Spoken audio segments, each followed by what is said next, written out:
But I use that to do all my rough under drawing, and you can abandon stuff that way. You can just go, I don't like this, move on, and erase that, and try again. And then I tighten it up and tighten it up and tighten it up. So, but understructure is the way I work. Whereas a guy that I work with was trained as a fine artist, and he just starts drawing on the page and does this and finds it while he's drawing. And I don't know how he does that. So I have to find it. If you're strong enough to see it, like he does, that's cool. See, Carter, what do you do? I usually do a lot of zombie portraiture, and I'll start out with flat out with a black pencil. But then again, if I screw up, I just turn it into like a rotting piece of skin. So basically, I cheat like crazy. So I'm like, oh crap, I screwed up that eyeball. Well, it just happens to be drooping. Drawing zombies is amazingly forgiving. So which is why I abandoned when I teach drawing for sequential art in my class, because you can.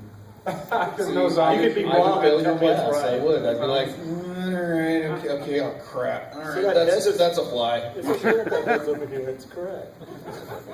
So, well, that might be a good topic to discuss. Are there times when you can sort of, if you make a mistake or there's something that isn't quite right, how do you recover from that? How do you? We do a zombie, right? I'm from the Bob Ross school of painting. It's everything's a happy accident. Okay. The eraser is your friend. Yeah. I have one thing to ask you guys. One of the things you have to face when you're an artist is, and you know, you guys haven't, I assume you guys aren't professionals yet, but I ask my classes always, who sits at the drawing board drawing and hears a voice in the back of their head that says, I stink, I suck, I whatever. And if you don't raise your hand, you're a liar. Because what we do is fear-based, because you're creating something from nothing. See, you're all in the club. So the reason I'm trying to tell you this is you're not alone. You have to find ways to defeat that voice. I actually walk into the bathroom and smile in the mirror and say, yes, you are a good artist. And then I start laughing because it's stupid. But it makes me realize, you know, this. And then the other thing is I'm going to tell you right now, if you're a perfectionist, get over it. You're never going to be perfect. If you're not making mistakes every day of your career, you're not doing it right. I can look at every page that anybody has ever done and find something wrong with it. I don't care how great you think they are, there's something wrong on it. So I just realized again, I'm a horrible cheater. I use Prozac to fight those horrible voices in my head that tell me that I suck, and lots of it, and I recommend you should too. It's delicious, but it builds healthy bones. So right now Brian is working from life. Is there any utility or is it helpful to do like life figure Life drawing? drawing's really good for learning how to see things. And you're just for superhero comics, you're taking life and stretching it a little bit more. So it would seem to me more traditional superhero comics relies heavily on anatomy. Right? Yes. And it's Can funny you fake because anatomy, or do you really need to get reference? some of the people in my department want you to know all the bones and muscles, and I don't really care. I want you to know what happens with those muscles on the surface. And I point in class when I'm teaching drawing and go, this thing right here, and they go, the trapezius, and I'm like, I don't care. You know, and I do know deltoid, and I know my gluteus maximus because I sit on it all day. But, you know, I don't know the names of most of the muscles. But you like, observation is the best way. So if you're trying to, like, I just do that sometimes to see what's happening on the surface. I'll clench like this. And you can see that muscle there. That's what matters, you know. And you're exaggerating it when you do superheroes. So Carter, you don't do obvious. Do you do your style is more let's say interpretive. It's not. Yeah, it's a pill and emaciated. Do you look at reference at all? How do you get inspiration to draw your figures? A lot of the portrait stuff that I do, I'll either take a picture of the person I'm working on, or they'll sit right in front of me while I'm drawing on them, and so I do need to know the basic anatomy of the head. You've got to know your proportion of the eyes. You really have to study that. I found that you can have a lot of leeway, but when you're trying to make an illustration look like a specific person, there are certain parts of the anatomy that you really have to pay attention to, and other stuff you can get away with. You have to really concentrate on the shape of the nose, and you have to really concentrate on the shape of the eyes. But you can get away with a lot, in terms of the outline of the jaw and the hairstyle. You can make a lot of mistakes as long as you get certain key pieces of anatomy correct. People will recognize it as them. So when you're looking at people's faces, usually people are not looking at your jawline. You don't recognize people by their hairstyle all the time, but you are, whether you like it or not, you are really paying attention to people's eyes, people's nose, and their lips. Those key features on the face is how you recognize people and how you recognize yourself when you're doing portrait work. Wonderful. Brian, do you want to say anything about what you're doing right now? Do you want to talk about what you're up to, what you're thinking, and what you're doing? Sure, yeah. We're reposing, I'm having right? her, she's resting. It's a hard pose to So I'm drawing her arm, so I'm just having to model her arm right here, right now.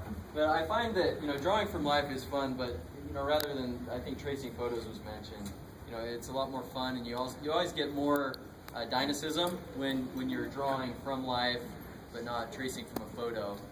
Photo reference can be helpful, so don't discount photo reference. I use photo reference for everything I do. But to start out, it's better to sketch, and you can usually get more life into a drawing if you're just doing it freehand. You guys should be aware that using photo reference is completely fine. Taking a photo and then putting a piece of paper over the top of it and drawing through it probably would be crossing a line. You're a technician, you're not an artist. Is there, let's just say the market loves that kind of thing. Is that okay? It does love it, and I know some people that make their living doing exactly what he described, and I detest them. You don't like so for you, that's not a. They're technicians, they're not artists. Okay. But you do need photo reference. I mean, you can't make up all of this from your head. You got to have something to look at to help you, guide you. Yeah. Not always. We have Drew Struzan, right? Who knows Drew Struzan? Oh, come on, Drew uses photo reference. Oh, I know. That's what great. I'm saying. That's what I'm saying. Yeah, that's what I'm saying. Oh, okay. There are exceptions. Drew Struzan, by the way, is a movie poster artist, and you've seen him do Star Wars and Raiders of the Lost Ark, and what else am I missing? Harry Potter. Harry Potter, Back to the Future. Yeah. Yeah, do we have questions? Yeah, absolutely. I was wondering about the digital art boards. Like, do you guys use those at all? I have had to convert to drawing totally on a Cintiq digitally because of my eyesight. Okay. And I don't like it, but it's extended my career, which is awesome. When I'm in class, I'm drawing large, so I don't need to worry about it. But when I'm drawing for reproduction, I'm working. And I do occasionally cheat and stick a photo on there and trace some things. But here's the deal. I tell my students, you can't tell when I'm tracing, and I can tell when you are. Same pose. But there are shortcuts you need, and the digital medium helps immensely with that. But I kind of I do it the same way though. I have to admit, I work in Photoshop and I work in layers. I'll do blue layer, that's my blue pencil. Then I'll take a gray layer and do gray pencil, and then I'll ink it digitally. Do you prefer the Cintiq over the Wacom board, or what? I can't do tablets. Okay. Tablets, that hand-eye thing drives me nuts. Okay, so you're actually drawing right on the glass. I'm lucky enough to work at a college that gave me one to work on. Cintiq, if you want to, Cintiq, by the way, for everybody that's here, Cintiq is a pressure-sensitive monitor that you actually have a stylus and you draw your picture right on the screen, directly on the screen. A tablet is you have a tablet, a pressure-sensitive tablet sitting in front of you, and your image is on a monitor here. I have to work on the bigger one. I have a small Cintiq that the school gave me, and I hate it. But that said, if you get used to it, See, that's weird. I have to actually use a tablet because I can't stand a Cintiq. I can't see through my hand until I get that one superpower, which will be awesome. But until then, I can't see through my hand. So using a tablet for me is actually second nature. And all my freelance work is done completely on digital because the workflow and being able to make changes digitally is just priceless when it comes to doing any type of freelance work or doing something for a client. I just did a book cover for Barry James Humphrey, and he writes me back and he's like, "That's awesome, but I need that guy's shirt to be changed to such and such color. If I would have done that in a traditional manner, that would have been a pain in my butt."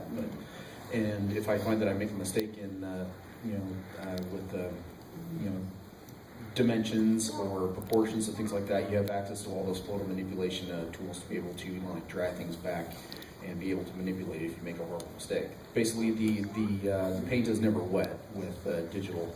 Yeah, on the Wonder Woman story I'm working on, I just did a face of hers the other day, and I was looking and go, "What's wrong?" And I just took her eyes, nose, and mouth and pulled them down. I went, "Yeah, that's it. It was too high on her face." Yeah, digital media is wonderful because of its editing capability. I can do a painting in 8 hours where before it would have taken me a week. Yeah. I've worked digitally my entire career. I've never, well, I did traditional as a student. Do we have any other questions? I don't want to ignore you guys. So. Last night I sat in the Strengths Presented panel. Frank Jr. said that his dad never used models. It was all out of his own imagining. Holy cow. So now He looked at himself and he looked at his wife though, but they did not stand in front of him. But Right. But yeah, I mean, I can understand that. I'm